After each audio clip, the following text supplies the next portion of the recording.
আসলে পৃথিবীটা হচ্ছে একটা অভিনয় মঞ্চ। এখানে আমরা সবাই কম বেশি অভিনয় করি। কেউ কেউ বুকের মধ্যে দুঃখ কষ্ট চেপে রেখে মুখে হাসি ফুটিয়ে তোলার চেষ্টা করি। আবার কেউ কেউ দেখবেন সে জীবনে সব কিছু পেয়েছে, টাকা পয়সা, বাড়ি গাড়ি, তার কোনো কিছুতেই অভাব নেই, তবুও দেখবেন তার মুখে হাসি নেই। সে কখনো কাউকে 2-5 টাকা দিয়ে সাহায্য করেছে কিনা সন্দেহ আছে।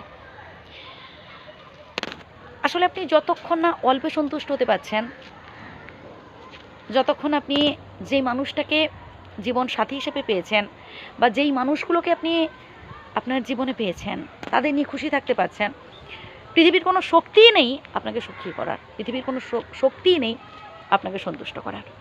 তাই প্লিজ অল্পে সন্তুষ্ট হন, স্বয়ং বিধাতার উপর ভরসা রাখুন।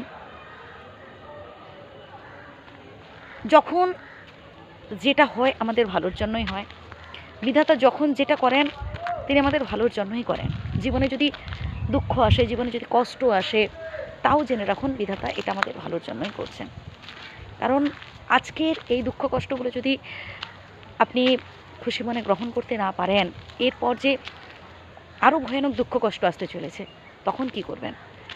তাই জীবনে দুঃখ আসুক কষ্ট আসুক সবটাই হাসি মুখে গ্রহণ করার চেষ্টা করুন। তবেই দেখবেন আপনি জীবনে সুখী হতে পারবেন।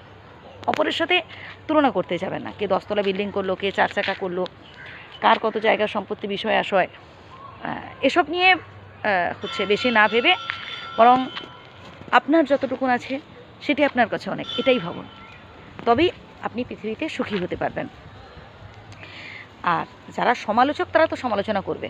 সে হয়তো আজকে আপনাকে নিয়ে সমালোচনা করছে, দুদিন বাদে দেখবেন আপনাকে ছেড়ে দিয়ে অন্য আরেকজনের পেছনে পড়েছে। কারণ তাদের স্বভাব হচ্ছে এটাই, তারা যে কোনো একজনকে মোটামুটি পেলেই তারা সমালোচনা আসর বসাতে পছন্দ করে। তারা কি বলবো, অন্ধকারময় জগতে থাকতে তারা পছন্দ করে। তারা কার ঘরে কী হলো, কার ঘরে বউ শাশুড়ি ঝগড়া, কার ঘরে স্বামী স্ত্রীর মধ্যে মতবিরোধ, হ্যাঁ, কার ঘরে ভাই ভাই দ্বন্দ্ব ঝগড়া অশান্তি, মানে এইসব নিয়ে তারা একটু মাথা ঘামাতে বেশি পছন্দ করে। এবার আমাদের কি করতে হবে? সামনের দিকে এগিয়ে যেতে হবে। আমাদের ওই সব যারা কি বলবো, মানে সমালোচক, যারা নিন্দুক, ওদের কথায় মন খারাপ করলে চলবে না বা ওদের নিয়ে বেশি মাথা ঘামালে চলবে না। আমাদের কাজগুলো করে যেতে হবে এবং আমাদের সামনের দিকে এগিয়ে যেতে হবে। আর তবেই কিন্তু আমরা জীবনে সফল হতে পারবো, ভালো কিছু অ্যাচিভ করতে পারবো। আর জীবনে সফল হতে গেলে কঠোর পরিশ্রমও করতে হবে। আপনি যদি অলস হয়ে ঘরে বসে থাকেন, কাজ বাজ না করেন, তাহলে জেনে রাখুন ভাই, কোনো দিনও সংসারের অভাব অনটন দূর হবে না। তাই সৎ কাজ করতে হবে, কঠোর পরিশ্রম করতে হবে, তবে একদিন ঠিক আপনি মাথা তুলে দাঁড়াতে পারবেন। ভালো থাকবেন।